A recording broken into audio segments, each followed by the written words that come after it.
Alright, hi again. This is my last reflection video about service learning from the semester. I just got back from a tap dance performance. It's been raining, it's been great, but I have my questions pulled up one more time, and I will just go through them and answer them the best I can. So, first question, how did the classroom environment, students, and your teachers evolve, or you as teachers, evolve through the semester? So the classroom environment went from, our students not having any idea who we were. We were just people that came in with some songs and tried to get them to participate, to them really they recognized us and really liked when we came in and appreciated our presence in the classroom and in their day. The environment became much more welcoming because of that. And as the aides and the main teacher got to know us more, and we got used to the routine that we were implementing, it became much more of a welcoming place and a place of excitement for the students, teachers, and us as the ones coming in. As teachers too, we across the board gained a lot of confidence and a lot of hope, I think, in what we were doing. It wasn't, there were days that it wasn't perfect by any means, but this experience definitely helped us become more confident in what we were doing, even if it wasn't,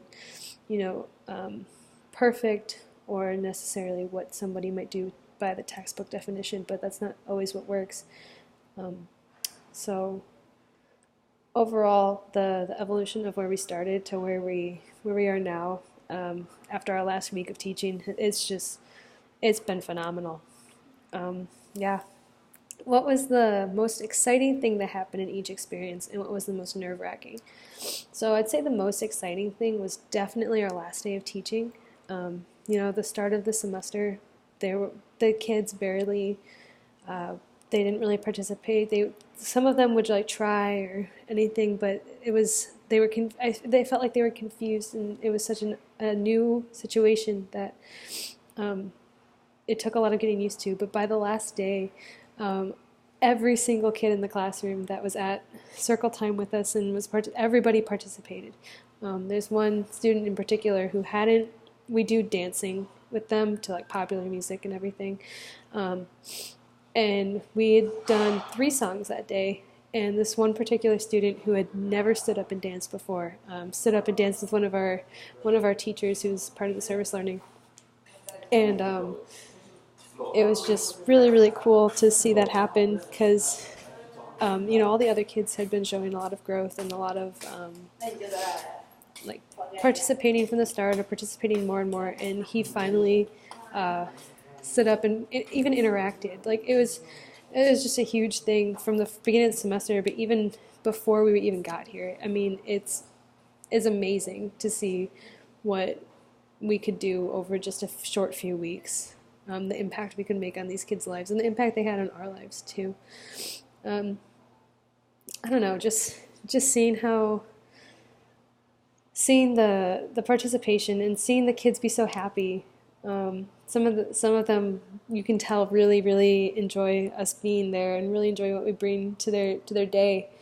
And I think just knowing that we make that much of a difference in these kids' lives to be quite honest, sometimes, in our society, people forget about kids in community-based classrooms, and people think that something like music and that it won't even make a difference, to firsthand experience the opposite, to see that what we're doing really does make this much of a difference is absolutely incredible.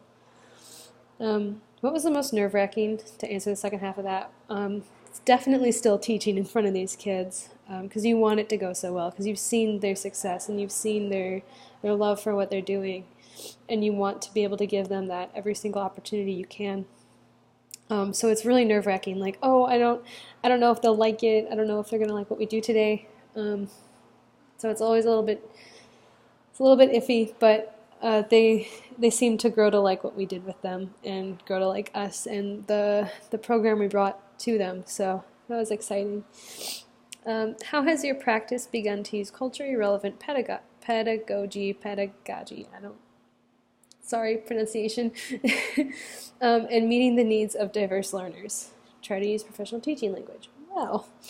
Um, I would say that it's it's a different case. I mean, culturally relevant, teaching that way in a public school to high school kids, it could be, including um, including current events that you hear about in the news, including things that are going on in your community and everything like that. With these kids, they're so young, for one, they don't know that. And not like we didn't know that in first grade and second grade, kindergarten level. Like we didn't have to pay attention to that. We were kids. So that way of culturally relevant teaching is out. But what we did do, and I thought this was a really great thing because we would use pop music to like have the kids dance, like songs like Happy and Wagon Wheel. We would have the kids get up and dance to. I think that was probably the most relevant we were able to be, but I think that's really important at the same time because those are songs that these kids can go and hear, on the radio in their everyday lives, and it could bring back these memories for them. It could remind them what they did and what we brought for them and everything, and just remind them, I don't know, it gets pretty psychological at that point, but like triggering that, like the song could, I don't know, help trigger something in their mind that, reminds them what they're capable of, even at that point. I know that that's very, very vague, but I think it's really important to not underestimate using culturally relevant, examples or activities for any age group or for any situation you're teaching in. It's a part of everybody's lives, and it's important to integrate that into the classroom for sure. And what times have you been in a leadership role, and what did you learn through that experience? So every time I get up to teach, I'm usually teaching in a pair at least, sometimes groups of 3. But anytime I'm teaching, I'm in a leadership role because I'm helping guide the situation and helping guide these kids to what we want to do and lead the entire room in what we want to do. It's very, very difficult. You think you have it figured out, and go in completely planned out, like, yeah, we've practiced it, we've got this, and then you get there and like nothing goes right. And that's a very real situation that could happen and did happen. And I feel like we handled it well. I feel like things happen and you can't really prepare for, even if you feel the most prepared, and then it doesn't work out that way. I guess I learned a lot about just going with it. I'm still working on being confident when I'm just going with it, because I'd push through, which is fine, but I would like to get to the point where I'm not seeing it as pushing through and more or less like confident in, this is what I'm going to do, and even if the reaction is not what I was going for, I'm still confident that I can make a point here instead of, okay, well, I'm not really sure what happened, but I'm just going to keep going. If I can make that difference and embrace that side of confidence, I think that would be one of my next main goals as a teacher right now. I also learned that sometimes collaboration can be really difficult, which is, natural and normal and everything. Collaborating is very difficult, as well as catering to your audience. It's very difficult when you think you have it, like I said before, when you think you have your idea figured out and you think you've got it, and then you go to apply it and it doesn't go how you wanted it to. And it's nothing that you did. You did exactly what you said you're going to do, but the reaction's just not lining up, or the participation's not lining up, or something isn't accounted for. But I think I learned a lot about that through this experience, and I think that moving forward from here in any situation, I'll be much more prepared for situations like that, and better able to adjust and adapt to situations like that in the future. What do you still need to learn about teaching music to a broad range of diverse learners? I have so much to learn. I don't think there's a point we ever really stop learning how to teach to a broad range of diverse learners or a broad range of people. That's one of those things that's like a continual learning process, because you never know what students you're going to get into your program, and you never know what situations you're going to be put into. So, every year there's a chance. I mean, every month, who knows? You could have a new student come in every day, really, in reality. There's a chance that you'll have a new situation that you've never experienced before. And I think the best thing to do is just to be really open-minded and willing to understand where people are coming from, and willing to change your theories and change your ideas of what is the best for everyone, because in reality there is no best answer for everyone. It's a lot more work than it seems at the base level. Think of teaching band. It's like, you probably think of like your high school band director or something, if that's where you picture yourself going, like I do. It's like, I'm going to get to pick this awesome rep. I'm going to have my ensembles. We're going to grow as ensembles. We're going to learn. But at the same time, I don't know it's not going to be, the kids in my ensembles that I have aren't going to be the kids that I sat next to in my high school band. I don't know who they'll be. I don't know where I'll be teaching. I don't know any of that. So being open to new experiences and understanding people, that's a big lesson to learn. And I think if you can learn that, then you've opened a door to learn so much more. And that's where the details come in. So that's where we learn how, like, the best ways to teach people and what to teach, and the concepts like that. Yeah, it's a never-ending process in that sense. But yeah, I guess just in general, a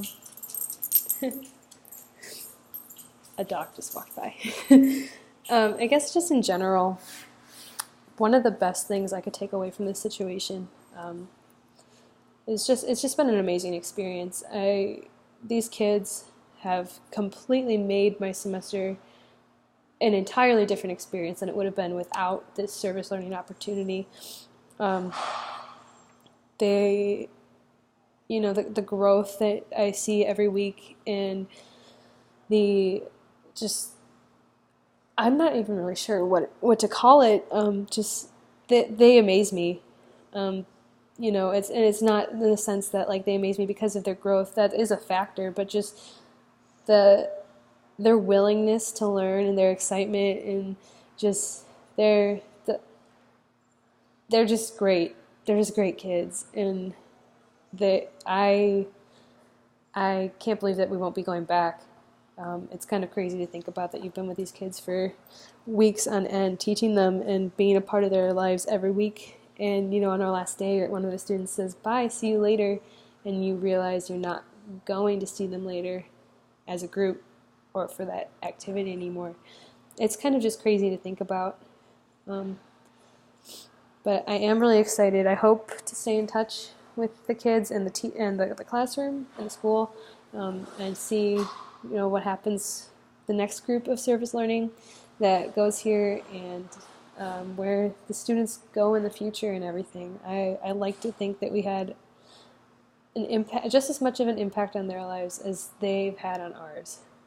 And I'm really thankful that I had this opportunity as a freshman student, because this isn't an opportunity that everybody gets everywhere you go. So I feel very lucky to have been able to do this, for sure.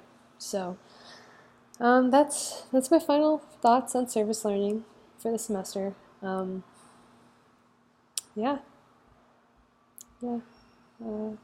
It's almost summer, so I hope everybody has a good one. And yeah, that's about it. Bye.